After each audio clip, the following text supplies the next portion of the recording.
오늘은 전체적으로 호세아 4장에서부터 약 한 10장에 걸쳐진 그 이야기들을 좀 정리해서 여러분들에게 말씀을 나누고자 해요. 설교 제목을 이렇게 잡아봤습니다. 따라해 볼까요? 있어야 할 것은 없고 없어야 할 것만 있다.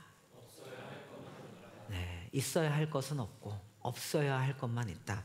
오늘은 이 제목으로 우리가 읽은 구절은 호세아 4장 1절에서 2절이지만 여러분들 호세아 4장부터 10장까지의 전체 내용을 쭉 한번 살펴보면서 메시지를 전하고자 해요. 호세아는 여러분들 큐티를 지금 다 우리가 함께 하고 있는데, 그러니까 큐티가 귀해요. 큐티가 왜 귀하냐면 공동체적으로 우리에게 말씀하시는, 지금 말 걸어오시는 하나님의 음성을 함께 이렇게 머금고 듣고 있다라는 것. 그래서 내가, 내 영혼이, 내 영이 또는 내 존재가 하나님과의 관계에서 건강하냐 건강하지 않냐 여부를 판단하는 가장 좋은 기준은, 그리고 가장 온전한 기준 중에 하나 뭐냐면 여러분들의 삶 속에, 저와 여러분들의 삶 속에 하나님의 말씀이 흐르고 있느냐, 그 말씀을 묵상하고 그 말씀을 따라서 그 말씀이 내 생각을 정의하고, 하나님의 말씀이 내 마음에 감동을 주고, 하나님의 말씀이 내 의지적인 결단에 나아가기까지 내 인격과 내 삶에 영향을 끼치고 있느냐. 여러분들, 이게 하나님과의 인격적 사귐이고 교제예요. 이게 싹 빠져버리면 우리는 어떤 하나님을 생각하냐면 그냥 되게 추상적이고 또는 내 개인의 느낌이거나, 그러니까 은혜 받았다라는 게 그냥 눈물 흘린 거하고 똑같이 생각하는 경우가 있어요. 근데 그냥 그 눈물을 흘린 거지 은혜를 받은 게 아니에요. 여러분들 영화를 보고도 눈물을 흘리잖아요.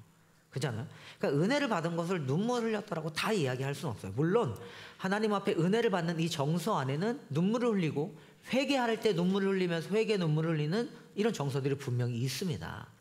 근데 저와 여러분들의 삶이 하나님과 인격적으로 깊은 사랑의 교제를 하고 있다는 걸 가장 잘 보여주는 어떤 기준이 있다면 그건 뭐냐면, 내 삶 속에 어떤 이 하나님의 말씀이 흘러가고 있는가. 이게 묵상하는 삶의 특징이에요. 그 말씀이 내 생각을 좀 정리해주고, 하나님의 말씀이 내 생각에 영향을 끼치고, 그러니까 내 생각이 하나님의 말씀을 막 좌지우지하는 게 아니라 주의 말씀이 내 생각에 빛을 비추고 내 마음에 감동을 주고, 그것이 내 의지적인 결단으로 내 행동을 바꾸는 것, 돌이켜 살게 만드는 것, 이게 우리가 하나님을 사랑한다고 하는 삶의 실질적인 내용으로 나타나는 거죠. 신앙생활의 실체입니다. 묵상하는 게 굉장히 중요해요. 호세아서는 총 3개로 나눠줄 수 있어요. 1장부터 3장의 이야기, 그리고 4장부터 11장, 그리고 12장부터 14장까지 이렇게 3단락으로 크게 나눠보기도 합니다. 또 2가지로 나누기도 하는데 보통은 이렇게 3개를 나눠요. 그중에서 우리가 오늘 살펴볼 거는 이 2번째 단락인 4장 1절부터 11장까지의 내용인데, 오늘은 제가 10장까지의 내용만 좀 한번 살피면서 이야기를 해보도록 할게요. 호세아서 4장에서 나오는 전체적인 이야기는 어떤 이야기로 시작하냐면, 여러분들 호세아는 하나님의 되게 그 자기 백성을 향한 신실한, 정말 그 성경에서 이렇게까지 하나님의 사랑을 감격스럽게 또는 애절하게 표현한 본문이 있나 싶을 정도로 정말 하나님의 그 끓는 듯한, 마치 자기 자식을 사랑하는, 어떻게 보면은 지금 그 마음을 가장 잘 가질 사람이 누구냐면 희은이하고 소리예요. 이제 갓 태어난 아이들을 바라보면서 막 그 애정어린 눈빛으로 막 끓는 이 부모의 마음, 이 마음으로 자기 백성을 이렇게 사랑하시는 하나님의 마음이 가득 담겨있는 성경이 호세아서입니다. 근데 얼마 전에 제가 이삭이하고 교제하는데 아랫마을의 이삭이가, 쌈미 저는 호세아 읽는 게 너무 무서워요, 이렇게 표현을 해요. 왜냐면 그만큼 호세아에는 하나님의 어떤 그 고발, 이스라엘 백성들을 피고인으로 세워놓고 법정에 서서 이스라엘 백성들을 고발하는 내용이 가득해요. 아마 지금 큐티 본문이 다 그 이야기입니다. 그 고발의 내용들이 뭐냐면 4장 1절부터 10장까지의 내용이에요. 하나님이 무섭게 이 이스라엘 백성들을 법정에 세워놓고 너희들이 무슨 잘못을 했는지를 아주 조목조목 밝히시면서 그들을 고발합니다. 이런 죄, 이런 죄, 이런 죄, 이런 죄. 오늘은 조금 무거운 이야기겠지만 하나님께서 고발하신 그 죄 내용들을 제가 한 5가지 정도로 정리해 봤어요. 4장부터 10장까지 있는 내용들의 이 죄악들을 같이 한번 살펴보면서, 이게 어쩌면 하나님께서 아니란 우리의 삶에, 또는 죄 없다 생각할 수 있는 우리의 삶에 어쩌면 하나님의 또 다른 고소장이 될 수도 있는데, 제가 웃으면서 할 얘기는 아니지만 그렇다고 해서 여러분들 한 번쯤 내 양심을 돌이키면서 이 5가지의 내용들을 한번 좀 살펴보는 시간이 되었으면 좋겠습니다. 아멘. 호세아서에 기록된 이스라엘 죄악들은 여러 측면에서 다양하게 나타나요. 이들은 주로 하나님과의 관계에 있어서 언약을 파기했고, 특별히 우상 숭배가 있었고요. 그 다음에 하나님을 버리고 자기를 의존하는 게 있었습니다. 무엇보다 그 모든 요인들이 도덕적인 타락으로 이어졌죠. 이런 죄악들을 제가 5가지로 정리해 봤다 그랬는데, 그 전에 먼저 하나의 배경은 이거예요. 여러분들 호세아서는 주전 8세기경의 선지자였어요. 아모스와 호세아가 같은 시대 선지자인데, 호세아는 주전 8세기 BC 700년경의 선지자였습니다. 근데 그 시대에 이스라엘은 북이스라엘과 남유다로 나누어져 있었어요. 특히 북이스라엘의 왕은 여로보암 2세라고 하는 왕이 이 북이스라엘을 통치했는데, 호세아는 북이스라엘을 중심으로 살고 있던 선지자였고, 북이스라엘과 작게는 남유다까지 하나님의 메시지를 이렇게 예언했던 선지자였어요. 근데 그 당시에 북이스라엘을 다스리는 여로보암 2세라고 하는 왕이 북이스라엘을 다스릴 때, 여러분들 북이스라엘은 어땠는 줄 알아요? 굉장히 나라가 부강했습니다. 정치적으로 좀 안정적이었고, 영토 확장을 힘쓰고 있었고, 나름대로 그러다 보니까 나라가 어떻게 해요? 굉장히 좀 번영을 누릴 때였어요. 근데 호세아는 그 번영을 한참 누리고 있는 이 북이스라엘에게 어떤 메시지를 전하냐면, 30-40년 뒤에 일어날 아수르란 나라가 이 북이스라엘을 멸망시킬 것을 예언하기 시작해요. 근데 북이스라엘이 말했잖아요. 정치적으로 안정됐고 영토도 확장됐고 나름대로 이런 번영을 막 누리고 있는데, 이 번영이 그들에게 복이 되면 좋겠는데, 번영을 누리는 그들의 삶에 굉장한 부패와 타락이 일어납니다. 그걸 가지고 하나님의 이 애끓는 마음을 가지고서는 호세아가 북이스라엘을 쉽게 말하면은 꼬집는 것이죠. 고발하는 것이죠. 5가지라 그랬는데, 첫 번째는 뭐냐면 이런 일들이 있었어요. 이런 번영 속에도 이들은 뭐냐면요, 우상 숭배와 영적 간음을 저질렀어요. 여러분들 잘 아는 바알이라고 하는 신이 진짜 판을 치는 시기가 특별히 또 이 시대이기도 합니다. 이스라엘은 하나님 대신에 바알과 같은 이방 신들을 숭배하면서 영적 간음을 저질렀다 그래요.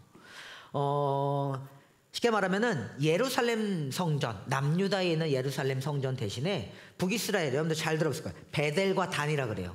남쪽 끝에 있는 베델, 북쪽 끝에 있는 단. 이게 북이스라엘에 새롭게 세운 어떤 그 제단이었습니다. 거기에다 금송아지를 만들어 놓고, 이게 하나님이야, 이 하나님을 섬겨, 이러면서 우상 숭배를 했던 거죠. 이게 솔로몬 이후부터 계속 남유다 북이스라엘 갈라지면서부터 계속 해왔던 일이었는데, 우리가 얼마 전에 열왕기하 QTS 때 혹시 기억나요? 베델과 단에 있던 이 금송아지들을 완전히 제거하지 못했던 왕들의 미완성 개혁들을 우리는 살펴봤다고요. 그걸 끝끝내 그것까지 못했던, 기억나니까 예후라고 하는 왕 기억나요? 그러니까 다 잘했는데 결국에는 자기의 정치적 입지를 위해서 베델과 그 다음에 단에 있던 금송아지를 제거하지 않았어요. 그러니까 이런 어떤 제거하지 않았던 우상 숭배들이 계속 이어지는 거예요. 그래서 결국 그것 때문에 이 나라가 멸망하게 이릅니다. 근데 이 베델과 단에서 금송아지를 숭배하며 잘못된 제사 문화를 온 나라 안에 퍼뜨린 시기였고요. 이런 잘못된 제사 문화와 함께 바알 신전이 있었고, 이 바알 신전에서 매춘행위들이 일어났어요. 그러니까 제가 한번 예전에 설교한 적이 있었는데, 신전 창기들이 이때 드셌습니다. 신전에 왜 창기를 뒀을까요? 바알 신전에 남창, 여창이라고 불려지는 창기들을 뒀습니다. 왜 뒀는지 아세요? 바알은 비를 내리는 신입니다. 풍요를 상징하는 신이에요. 근데 한번 얘기했었어요. 바알이 비를 어떻게 내리는지 아십니까? 아주 더러운 방법이었어요. 그죠? 쉽게 말하면 성적으로 흥분해서 쏟아내는 정액이 비가 된다고 그 당시엔 생각한 거예요. 근데 밑에서 신전 창기를 둔 이유는 뭐냐면은, 바알 신전 안에서 신전 창기들과 성행위를 하는 모습들을 하늘에서 바알이 보고 흥분해서 비를 내린다 이거야. 이게 무슨 맥락으로 이어지냐면, 합법적으로 한 가정이 무너질 수 있는 종교적인 장치를 만든 거예요. 무슨 말이냐면, 우리나라의 풍요와 번영을 위해 나는 신전에 올라가서 여자 창기와 함께 쉽게 말하면 몸을 쏟고 쾌락을 즐길 수 있어. 그게 하늘에 있는 바알의 신을 흥분하게 해서 비를 내릴 것이고, 그것이 우리의 삶을 번영하게 만들 거야 라고 하는 일종의 이런 어떤 더럽고 음란한 신들이 온 이스라엘에 팽배했는데, 여러분들 이건 하나님의 십계명에도 완전히 위배되는 것이지만, 윤리적이고 도덕적이고 거룩하신 하나님의 성품에는 완전히 정반대에 있는 거예요. 풍요롭고 번영한 이 나라가 뭘 잃어버렸어요? 번영까지는 좋은데, 그러다 보니까 이들이 쾌락에 빠지기 시작합니다. 그리고 바알을 특별히 숭배하는 그 과정에서 그들이 즐길 수 있는 이 쾌락적 즐거움을 합법적인 장치를 통해서 즐기기 시작해요. 그럼 뭐예요? 가정들이 다 깨지겠죠. 한 가지 재미있는 거는 이런 바알신과 매춘행위를 입삼고 음행과 간음이 있었고 이런 산당을 세우고 하나님을 버렸고 특별히 이거를 종교적인 어떤 의식적인 성축제로 만들어버렸어요. 그래서 이런 성적 타락과 쾌락에 이들이 집착하게 된 거죠. 신년 창기들과 함께. 이게 호세아 4장 13절 14절에 나오는데 한번 읽어볼까요? 같이 한번 읽어보겠습니다. 시작. 산 꼭대기에서 희생제물을 잡아서 바친다. 언덕 위에서 분향한다. 참나무와 버드나무와 상수리나무의 그늘이 좋다고 거기에서도 제물을 잡아서 불살라 바친다. 너희의 딸들이 음행을 하고 너희 며느리들이 간음을 한다. 너희 남자들도 창녀들과 함께 음행을 하고 창녀들과 함께 희생제사를 드리는데 너희 딸들이 음행을 한다고 벌하겠느냐? 너희 며느리들이 간음을 한다고 벌하겠느냐? 깨닫지 못하는 백성은 망한다. 여기 보면 여러분들 저기 나오죠. 13절 한번 띄워줘 보시겠어요? 여기 보면 너희의 딸들이 음행을 하고 너희 며느리들이 간음한다. 이 표현은 뭐냐면 여러분 보세요. 남자들만 쉽게 말하면은 그 신전창기들과 함께 외도를 하고, 외도란 표현도 아니에요. 그냥 합법적으로 성행위와 쾌락을 즐기는 것이 아니라 이 나라가 얼마나 무너졌냐면 딸들도 음행을 하고 며느리도 간음을 한다는 거예요. 그러니까 가정 자체가 완전히 파탄이 나겠죠. 그러니까 이거를 종교적으로 합법화해서 그러면서 그것이 우리에게 풍요를 줄 거라고 하는 이 쾌락을 즐기는 굉장히 영적으로 음란하고 부패한 세대가 바로 이 시대였어요. 하나님 이걸 고발하는 거예요. 특별히 저기 나오는 뭐 참나무, 버드나무와 상수리나무 그늘이 좋다고 하는데 저 당시에 지금도 마찬가지지만 저 팔레스타인에서 이렇게 저 나무들 참나무, 버드나무, 상수리나무 굉장히 크고 우거져서 나무가 굉장히 웅장하대요. 저도 이스라엘 안 가봐서 잘 모르겠지만 제가 공부를 해보니까 사진으로 봐도 굉장히 나무가 커서 마치 저 나무들 아래 신들이 깃들고 있다고 이들이 생각한 거야. 그래서 저기서 제사를 드리고 저기서 제물을 잡아서 불사라 바치면서 그들의 번영을 추구하는 이 쾌락을 더욱더 즐기기 위해서 삶의 목적이 거기에 빠져버린 거죠. 욕망의 노예가 된 겁니다. 그렇게 하나님을 버리기 시작하는 거예요. 근데 여러분들 이런 우상 숭배와 영적 간음이 그들의 첫 번째 잘못이라고 하나님은 고발합니다. 이게 오늘날 우리들에게 주는 의미들이 뭘까요? 이런 거 여러분들 여전히 우리는 이런 세속적 가치와 그리고 세속적 성공과 세속적 번영에 집착할 수 있는 사람들입니다. 늘 우리는 그걸 가지고 싸워요. 이스라엘이 바알을 숭배했듯이 오늘날의 청년들도 마찬가지고요. 명예, 돈, 특히 외모, 무엇보다 SNS 안에서 이런 인기도와 같은 것들에 집착하는 경향이 우리들 안에 분명히 있다라고 하는 것이죠. 이런 것들은 어떤 영적인 삶을 대체하는 오늘날의 음란한 우상들이 충분히 될 수 있다라고 하는 하나님의 고발입니다. 고발이에요. 그러니까 경제적 번영이 가져다 준 게 이런 결과라고 한다면 이 번영이 도대체 저와 여러분들의 삶에 무슨 의미가 있냐라는 거예요. 내가 부유해지고 풍요로워지고 우리 삶의 어느 순간 이 부유와 풍요가 어느새 내 삶의 안정을 가져다 준 것까지 그래 좋다 이거예요. 하나님이 주신 샬롬과 평안이라면 좋은데 그게 내 삶의 음란을 만들어내고 술 취함을 만들어내고 그것으로 인해서 하나님의 우상을 더 숭배하게 만들어버린다고 한다면 그 번영이 우리의 삶에 무슨 의미가 있겠냐라고 하는 겁니다. 호세아서는 이런 북이스라엘에 가장 그 번영했을 때의 이 시기를 배경으로 하고 있거든요. 그런데 그 번영의 결과가 이런 쾌락에 빠진 것이고 이런 우상 숭배에 빠진 것이고 자꾸만 그런 것들로 인해서 내 삶에 자기의 정체성을 확보하려고 노력하는 열심이라고 한다면 하나님의 마음이 얼마나 아프시겠냐 이거예요. 사랑하는 여러분들, 저는 번영과 성공과 부유함들이 여러분들에게, 저와 여러분들에게 우상이 될 수 있다는 사실을 좀 무섭게 들어봤으면 좋겠습니다. 성공, 명예, 출세와 돈, 외모와 인기 등이 우리의 우상이 되지 말아야겠죠. 그게 우리의 정체성이 되어서도 안 됩니다. 돈을 많이 가진 게 내가 아니라고요. 내가 부유해지고 풍요로운 이 삶이 곧 내가 아니라고요. 우리의 정체성을 어디다 두어야 될까요? 마치 그것을 갖지 못하고 그것을 얻지 못하면, 그 안정감을 누리지 못하면 마치 나라는 존재가 의미가 없어지는 것처럼, 예레미야로 표현해 볼까요? 더 심했어요. 예레미야 때는 그냥 사막에서 발정난 낙타로 표현해요. 이 암나기가, 발정난 암나기가 헉헉대면서 하는 것처럼 이 음욕을 품은 영적 간음을 하는 사람들의 행위를 이렇게 묘사해요. 하나님이 어떤 행위인 줄 아세요? 그거 아니면 마치 내 인생에 의미가 없는 것처럼 어떻게든 돈을 주고 어떻게든 명예를 주고 어떻게든 성공을 주고 어떻게든 인기를 채워서 내 삶의 안정을 누리려고 하는 이 땅에 저 사람들의 삶의 그 과한 집착과 욕망을 하나님이 이렇게 고발한다고요. 한번 고민해 보시기 바랍니다. 그래서 하나님이 첫 번째 고발한 게 우상 숭배와 영적 간음이었어요. 두 번째 고발은 어떤 내용이었는 줄 아세요? 이 4장부터 10장까지 정치적 연맹과 자기 의존이라고 정리해 볼 수 있습니다. 호세아서 7장 11절 그리고 8장 9절인데 한번 읽어볼까요? 호세아 7장 11절입니다. 같이 한번 읽어볼까요? 시작. 에브라임은 어리석고 줏대 없는 비둘기이다. 이집트를 보고 도와달라고 호소하더니 어느새 아시리아에게 달려간다. 저기 아시리아가 아수르예요. 무슨 말이냐면 정치적 연맹이라 그랬어요. 이스라엘은요, 그 당시에 남쪽으로는 애굽이라고 하는 거대한 나라, 항상 그랬어.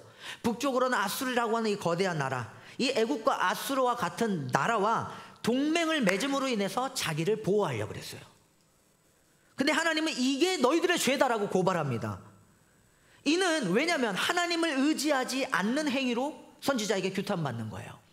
애굽을 의지했고 그 다음에 아수르를 의지했어요. 그 당시에 여러분들 애굽과 아수르는 일종의 대세였습니다. 정치적으로도 큰 나라였고 힘 있는 나라였어요.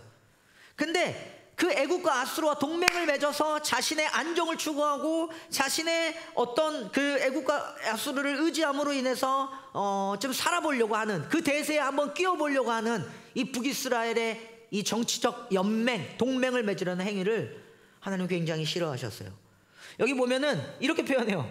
에브라임은 저게 북이스라엘을 상징하는 일종의 하나님의 표현인데 북이스라엘의 가장 큰 지파가 에브라임이었거든. 근데 에브라임은 북이스라엘은 너는 어리석고 줏대 없는 비둘기야. 줏대가 없는 거예요.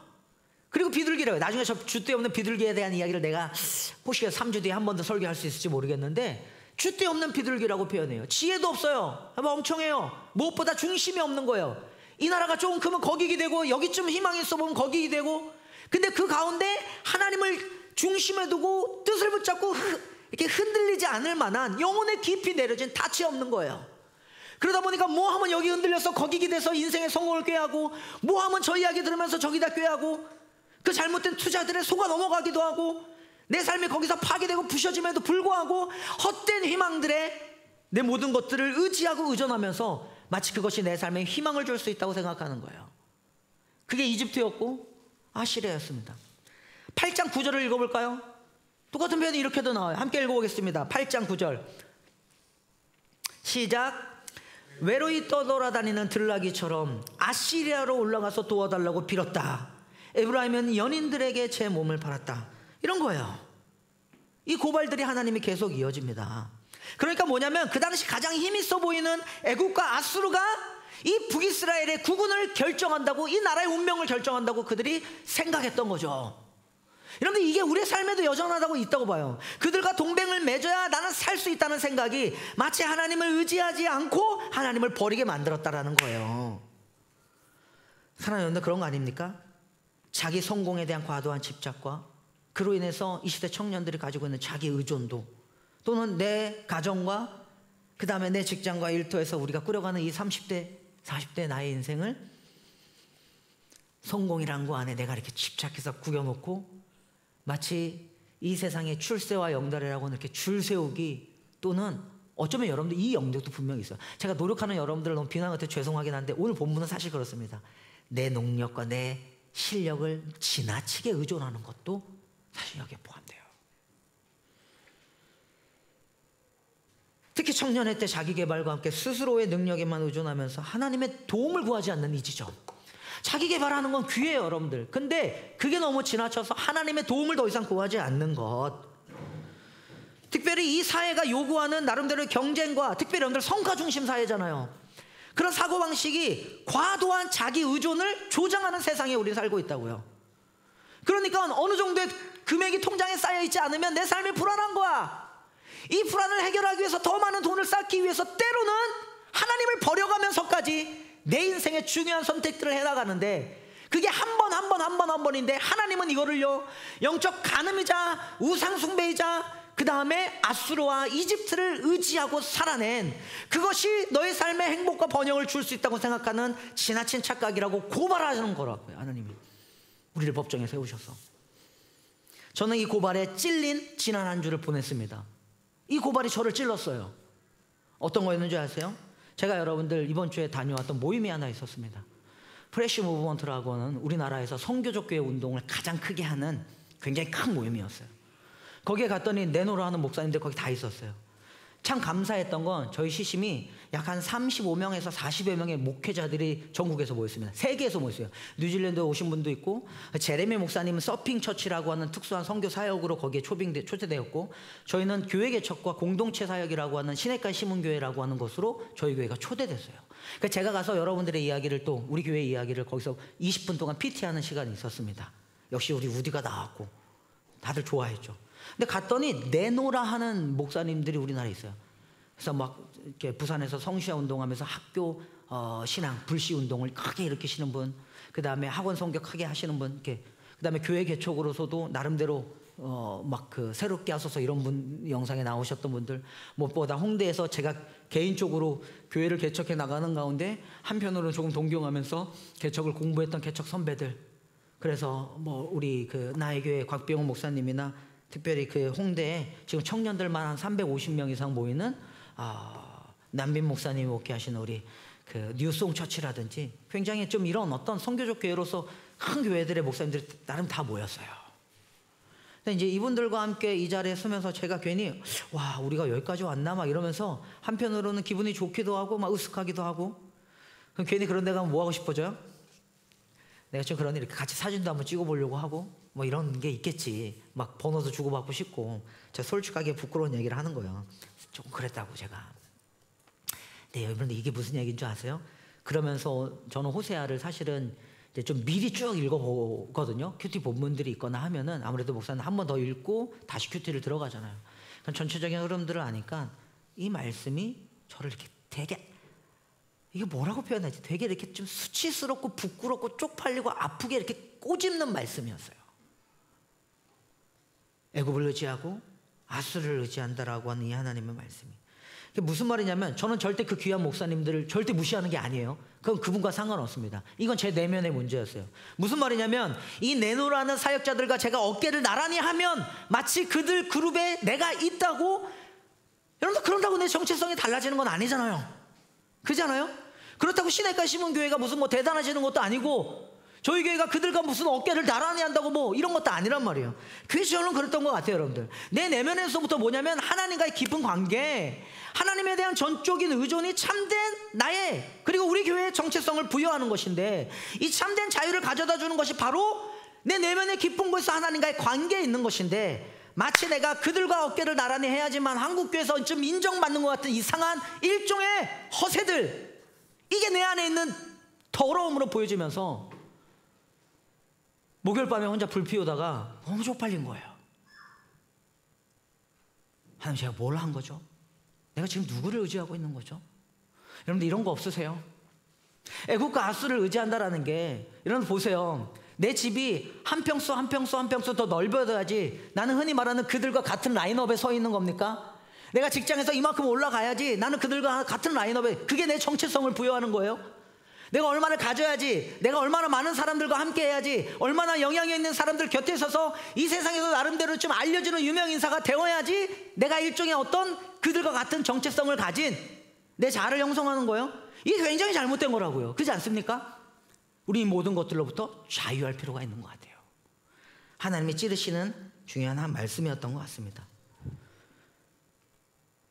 그런 사람들과 교제한다고, 그런 사람들 표현이 좀 그러네요. 우리 그런 목사님들과 귀하신 분들이요, 교제한다고 내 사역의 깊이와 넓이가 달라지는 것이 아니었던 것 같아요. 내가 조금 더 인정받는 것도 아니고, 그렇다고 제가 여러분들 조금은 더 특별한 주의 뭐 종놈이라고 불려질 수 있는 그런 사람이 되는 것도 아닌 것 같아요. 누구는 이런 얘기를 할 수 있을 것 같아요, 여러분들. 아니 목사님, 시심이 좀 그런 야망을 가지고 꿈을 가지고 조금은 더 세련돼도 되지 않겠습니까? 근데 여러분들, 제가 우리 그 제주에 있는 까선 놀멍에서 이 놀멍치기님들과 함께 교제를 하는 가운데 우리 완일 집사님이 저한테 이런 얘기를 했어요. 목사님, 저는 시내가에 심은 교회가 너무 그런 의미에서 세련되지 않았으면 좋겠습니다. 그게 저를 이렇게 꼬집더라고요. 그럼 여러분, 우리는 어때야 될까요? 그러니까 이런 것 같아요, 여러분들. 예수께서 우리에게 그려주신 꿈들은 그들과 어깨를 이거야말로 출사 영대를 따른 이런 삶일 텐데, 여러분들 저마다. 근데 우리 교회가 가져야 될 꿈들은 뭘까요? 어쩌면 그런 작은 사람들의 이야기를 진실되게 품고 사랑하고 함께 세워져 가는 것 아닐까라는 생각을 여전히 가져와요. 하나님께서 우리에게 주신 복을, 잘 들으세요 여러분들, 하나님께서 우리에게 주셨다고 하는 복을 너무 지나친 번영으로만 치부하면, 그게 잘못됐다는 건 아닌데 너무 지나친 번영으로만 그 복을 치부해버리면 한편으로는 가난하고 저는 사람들, 조금은 성장이 더딘 연약한 사람들을, 이 복을 누렸다고 하는 사람들이 그게 자기의가 되어서 멸시하고 무시하고 치부하지 않겠습니까? 그런 태도들이 아니라는 거예요. 저도 꿈이 있고 이상이 있습니다. 근데 문득 그 불 펴놓고 살피면서 하나님이 제게 주셨던 마음은, 하나님, 제 꿈은 이 지점인 것 같아요. 제가 좀 자유해지더라고요, 훨씬. 그리고 제가 순간이지만 잘못 생각했던 제 안에 나 또 속고 있었구나 라고 하는 깊은 자기 반성을 하게 되더라고요. 제 꿈은 그런 거예요. 여전히 여러분들과 함께 하나님께서 내게 주신 그 정체성과 의미 부여 안에서 우리가 그 자유를 가지고 이 세상에 가졌든지 못 가졌든지, 외모가 어떻든지 실력이 어떻든지 하나님과의 관계 속에서 나라고 하는 건강한 자아를 형성할 수 있는 것, 이게 하나님에 대한 절대적인 의존입니다. 이 의존과 함께 사랑하는 여러분, 가정 안에서도 여러분들 이런 게 좀 있으셨으면 좋겠어요. 이스라엘이 이런 강대국과의 동맹에 의존했던 것처럼 우리의 가정도요, 자신의 능력과 계획만 의지하는 어떤 이런 영적으로 위험한 행동들을 멀리 하시기를 소망합니다. 아멘. 모든 것을 스스로 해결하려는 태도, 또 거기에 올라가야지만, 그런 라인업에 서야지만 마치 그 어깨를 나란히 하면서 마치 대단할 것 같다라고 하는 일종의 영적인 허세라고 불려질 수 있는 것들을 깨끗하게 지워봤으면 좋겠어요. 자유했으면 좋겠어요.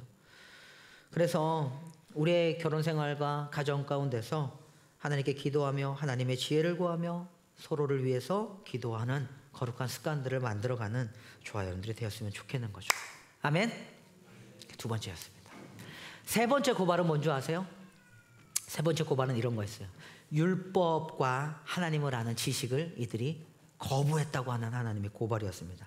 호세아 4장 6절 한번 읽어볼까요? 4장 6절입니다. 함께 읽겠습니다. 4장 6절 시작.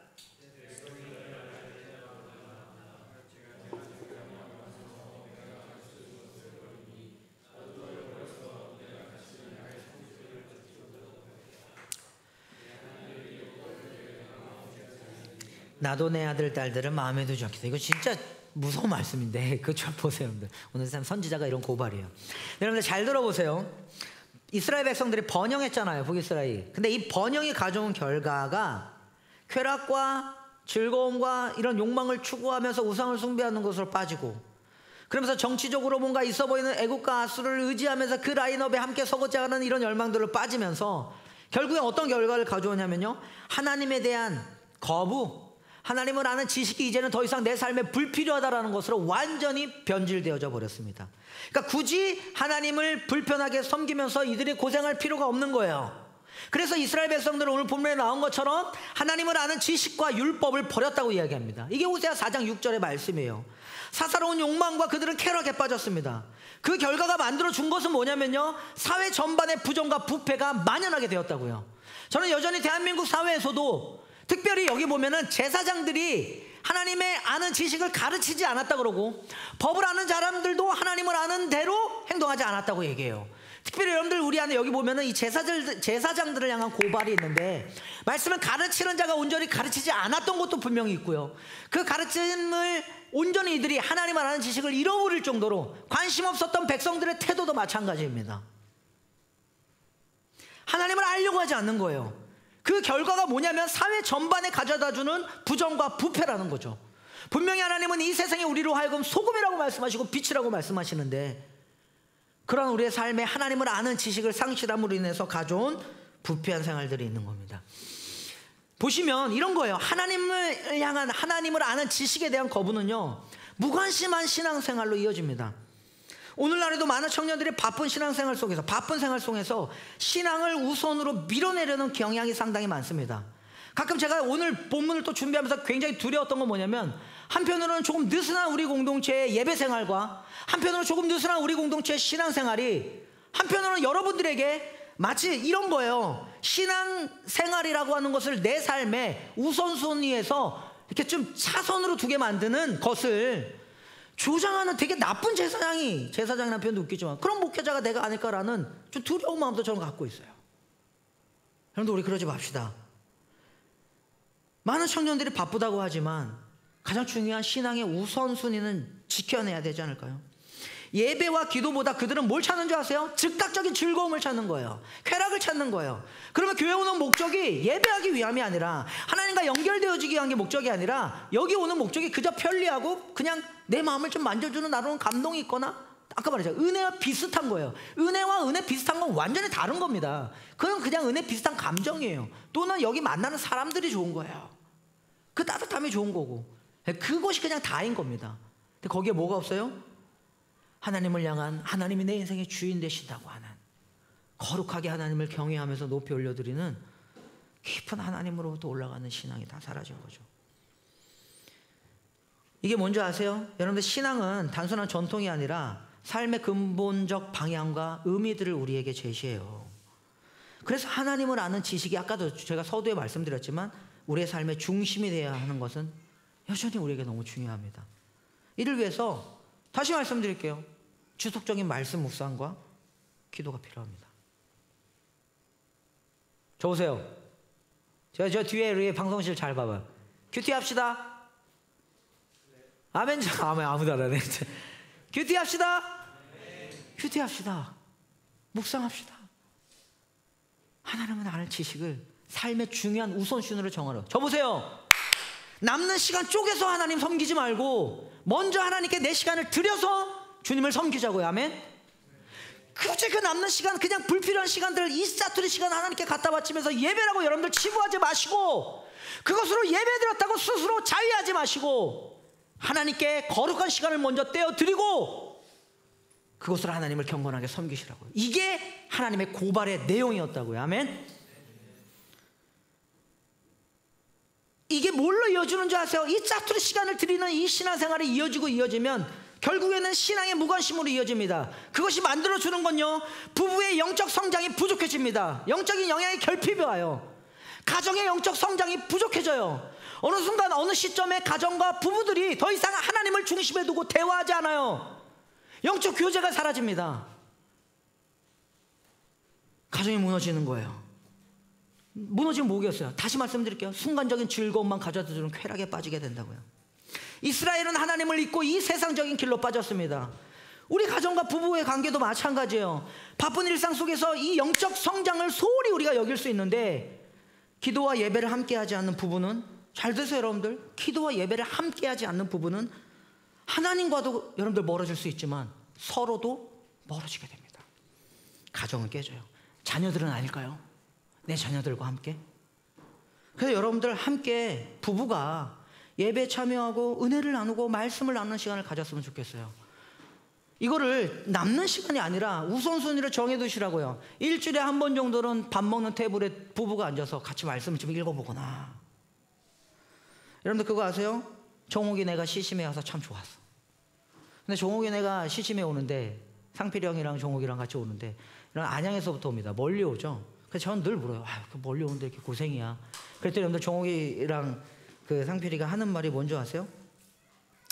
시심에 와서 참 좋다고 우리가 여러 번 얘기했는데 오가는 시간이 상당히 걸리잖아요. 근데 그 차 안에서 오가면서 오늘 들은 설교를 같이 나눌 수 있어서 너무 좋았어요, 이런 얘기를 저한테 많이 했어요. 요새도 하는지 몰라. 안 하면 다시 세우십시오. 아마 들어가면서 또 오늘 어땠어라고 물어보겠지? 여러분들 이거예요.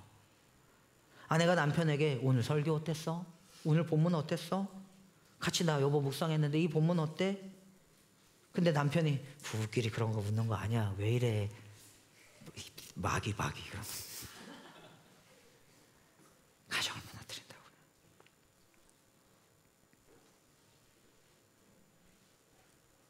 차라리 그러지 말고 남편들이요, 오늘 윤 목사님 설교가 좀 길었어, 좀 졸렸어, 다음엔 잘 들어보든지 할게요. 차라리 이런 얘기를 하시든가.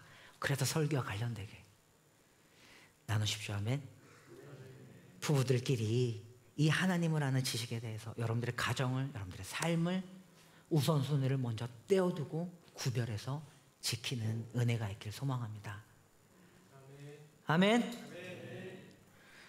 이게 세 번째예요. 이게 하나님의 고발의 내용이었습니다. 네 번째 내용은 뭐냐면 이거였어요. 종교적 형식주의와 불성실한 회개라고 얘기해 볼 수 있어요. 호세아 6장 4절을 읽어볼까요? 함께 있습니다. 호세아 6장 4절입니다. 시작. 에브라임아, 내가 너를 어떻게 하면 좋겠느냐? 유다야, 내가 너를 어떻게 하면 좋겠느냐? 나를 사랑하는 너희의 마음은 아침 안개와 같고 덧없이 사라지는 이슬과 같구나. 이 구절이에요. 쉬 없이 사라지는 아침 이슬 같다. 개역개정 이렇게, 나를 향한 너희들의 인애가. 하나님을 사랑한다고 고백하는 너희들의 사랑의 고백이 여러분들 쉬 없이 사라지는 아침 이슬 같대요. 진짜 그랬어요. 그 당시에 고대 근동에서는요, 밤에 이슬이 얼마나 많이 내리는지 그 내려지는 충분한 이슬들로 계곡에 물이 흐르기도 할 정도였어요. 일교차가 심하니까. 근데 아침만 되면 언제 그랬느냐는 듯이 밤에 충분하게 내렸던 그 이슬이 다 사라지는 거예요. 근데 하나님은 이 비유에 빗대어서, 저보세요 여러분들, 하나님을 사랑한다고 하는 저와 여러분들의 고백을 이렇게 고발합니다. 너희들이 진짜 나를 사랑하는 게 맞니? 아니, 내가 보기엔 너희들의 예배는 형식주의에 빠져 있어. 그거는 지나치게 종교적이고, 진짜 그 깊은 곳에서 너희들이 나를 향해서 고백한다는 회개는 오늘 이 예배당에서 눈물을 쏟아내면서 그렇게 너희들이 울며 통곡할지 모르겠지만 너희들의 삶으로 돌아갔을 때는 하나도 바뀌는 게 없는 쉬 없이 사라지는 아침 이슬 같구나. 여러분, 이거 되게 하나님의 정말 애절하고 가슴 아픈 일종의 고발입니다. 종교적 형식주의 또는 그냥 대충 때려박는 불성실한 회개예요. 회개의 분위기는 있어요. 회개의 모양은 가지고 있어요. 근데 나름대로 거기에 나타나는 참된 내 삶을 진짜 돌이켜 바꿔낸다고 하는 변화는 없는 거예요. 그러니 이 변화되지 않는 삶과 가정과 그 구조와 틀과 이 톱니바퀴 속에 여전히 나를 갈아넣으면서 그 고통과 쉬는 많은 삶을 이어가는 거 아니겠습니까? 형식주의와 불성실한 회개를 하나님은 고발했습니다. 이런 거예요. 겉모습에 치우친 신앙입니다. 사랑하는 시심, 미안합니다. 오늘은 좀 세게 할게요. 저 보세요. 주일 예배 한번 왔다고 그게 여러분들의 삶에 그냥 예배 한번 참석해서 드렸다라는 것으로 하나님과의 관계가 온전하다고 치부하지 마시길 바랍니다. 아멘. 주님은 아세요. 한 주간을 사날 하나님을 향한 여러분들의 진심 어린 고백들을 우리 하나님 누구보다 잘 아십니다.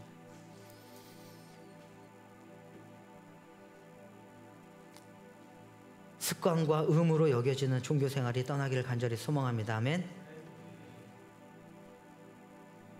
그래서 하나님이 원하시는 게 뭔지 아세요? 호세아 6장 6절 읽어볼까요? 제가 읽어드릴게요. 호세아 6장 6절 뭐라고 되어 있냐면 이렇게 되어 있어요. 나는 인애를 원하고, 여기서 인애는 하나님을 사랑하는 마음이에요. 나는 인애를 원하고 제사를 원치 아니한다. 번제보다 하나님을 아는 것을 원한다 라고 하는 하나님의 애정어린 호소입니다. 얘들아, 나는 여기 와서 예배 한번 드리는 걸 원하지 않아. 제사를 원하는 게 아니라, 예배 드리는 이걸 원하는 게 아니라, 내가 진짜 원하는 건 너희들과의 영적인 사귐이야. 거기서 말하는 하나님을 아는 것을 원한다의 알다라는 단어는 히브리어로 야다예요. 야다라는 이 알은 뭐냐면 우리가 하나님에 대해서 하는 어떤 지식적인 알을 말하는 게 아니라 마치 부부가 서로 사랑하면서 잠자리를 가지듯이 그러면서 서로를 사랑하면서 알게 되어지는 실질적인 사귐의 알입니다. 하나님과 인격적인 사귐의 교제를 동반한다고요. 여러분들 그렇게 하나님을 알고 계십니까? 여기에는 뭐가 있냐면요, 알지 못한다고 고발하는 마음 이전에 이게 있어요. 여러분들과 인격적으로 사귀고 교제를 이어가고 싶으시는 우리 하나님의 애정어린 마음이 담겨져 있다고요. 저 보세요 여러분들, 하나님이 여러분들과 한 주간의 삶에 깊게 교제하고 싶어 하신다고요. 알고 싶어 하신다고요. 따뜻한 사랑 안에서. 이게 주님의 간절한 마음입니다. 호세아의 외침을 기억해 보시면서 네 번째 뭐죠? 종교적 형식주의와 불성실한 회개를 하나님이 고발했어요. 마지막 5번째 고발은 이거예요, 여러분들. 뭔지 아십니까? 나라는 번영했죠.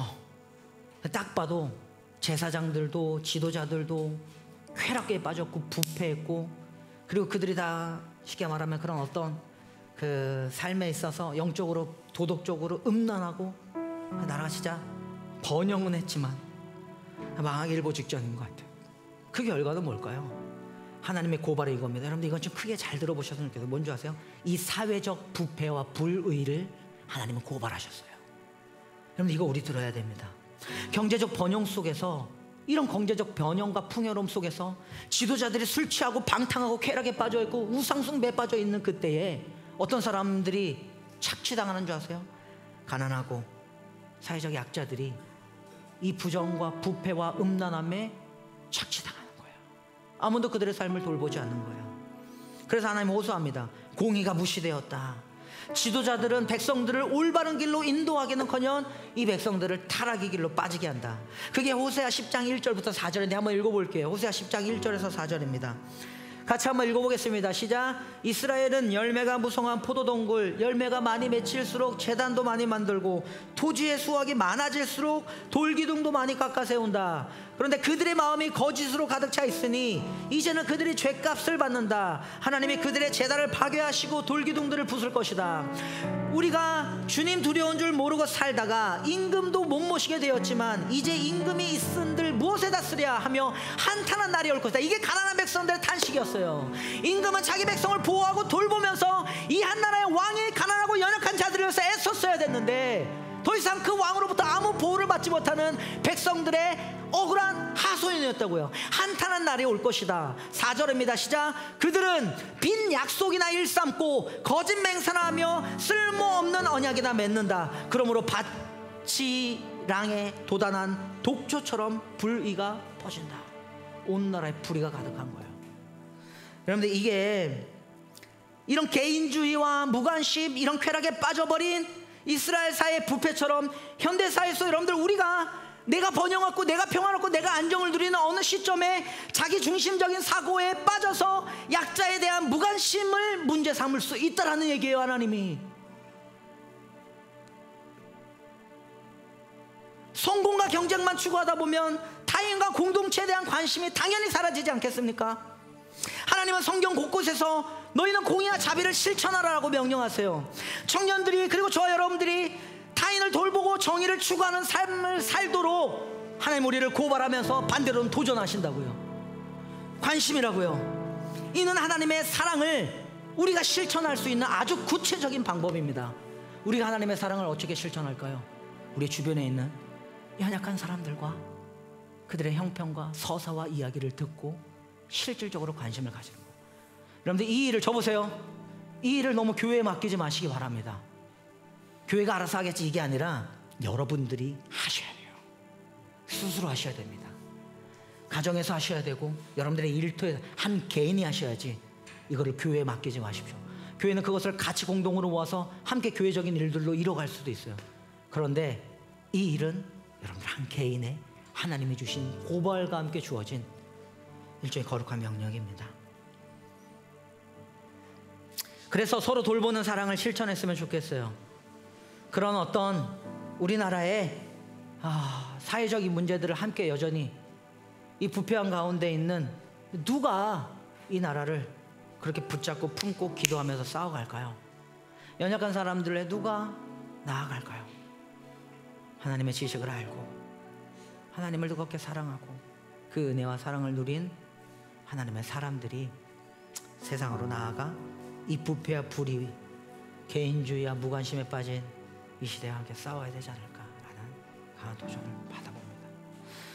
정리 한번 할게요. 여러분들, 저는 오늘 5가지 고발장을 가지고 온 것 같아요. 기억납니까? 첫 번째는 뭐죠? 우상 숭배라고 불려지는 것들. 세속적 가치관으로 인해서 내 정체성을 부여하려고 했던 그 문제들을 하나님이 고발하셨어요.